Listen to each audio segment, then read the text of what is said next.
हो sir. Sir आकाश त्याचं नाव, final इयरला. सर मी तुम्हाला त्याचे सगळे डिटेल्स मेसेज केले. सर ॲक्च्युली त्याच्याबरोबर बोलणं होणं खरंच खूप गरजेचं आहे. हो हां सर. नाही मॅडम, आकाशचा फोन बंद आहे. Direct switch off. ओके ठीक आहे, थँक्यू सर. बाय. मॅडम आकाश कॉलेजला किंवा हॉस्टेलला गेलेलाच नाही. म्हणजे तो पुण्यात नाही तर मुंबईत आहे? म्हणाली कशावरून तो मुंबईत आहे? म्हणजे घरी तर तो नाहीये, पण त्याचे बाबा असं समजतात की तो पुण्याला गेलाय आणि तिकडे सुखरूप आहे आणि म्हणून ते शांत बसले. पट्टे गेलाय कुठे? आणि सायली का शांत आहे? म्हणजे स्वतःचा भाऊ गायब असताना ती शंतनू बरोबर फिरते. यामागे दोन शक्यता आहेत. एक तर तिलाही असंच वाटतंय की तो पुण्यात आहे आणि सेफ आहे, किंवा मग तो नक्की कुठे आहे हेच तिला माहित नाही. आपल्याला काही करून शंतनूला बोलतं करण्याचा पुन्हा एकदा प्रयत्न करावा लागेल आणि त्या आकाशला सुद्धा शोधून काढावं लागेल. एक काम करूया, आपण उद्या दोन टीम करूया. एक शंतनूला शोधेल, दुसरी आकाश. आणि हो, सगळ्यात महत्त्वाचं, याबद्दल काहीही सायलीला कळता कामा नये.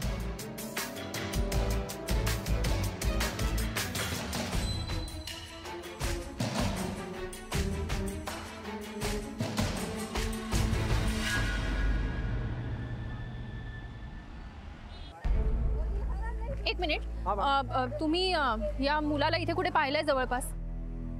नाही, सॉरी.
लावू का?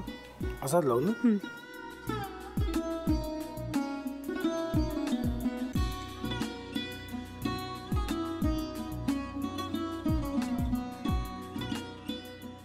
आता काय करायचंय? आता आपण ड्राय स्टफिंग दुसरं काय करणार आपण त्यात? आपण ह्याच्यात मेयोनीज न टाकता बाकीचे सगळे साहित्य टाकायचे.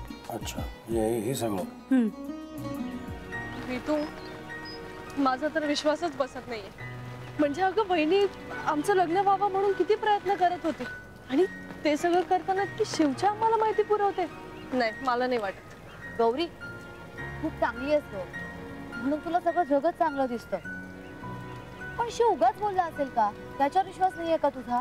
शिववर पूर्ण विश्वास आहे मी तुम्हाला, पण तो आता हे जे काही करतोय ना, म्हणजे निशा बहिणी समोर त्या राधिका सोबत फिरण्याचं नाटक वगैरे, ते त्याचा काही उपयोग होणार नाहीये. अगं असं कसं म्हणतो?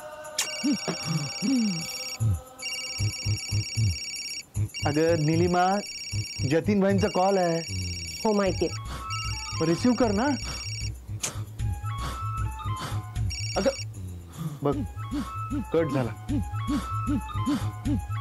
आता तू रिसीव केला नाहीस म्हणून ते मला करतील. अब पुन्हा आला बघ, घे बघू. पण हे एक ना एक दिवस घडणारच होतं. आता मला कळलं तुम्ही 2 दिवस झाले काय सांगत होता ते. बनू हे संकेत असतात आणि हे ठरवून येत नसतात. मी बाहेर तुमची वाट बघते.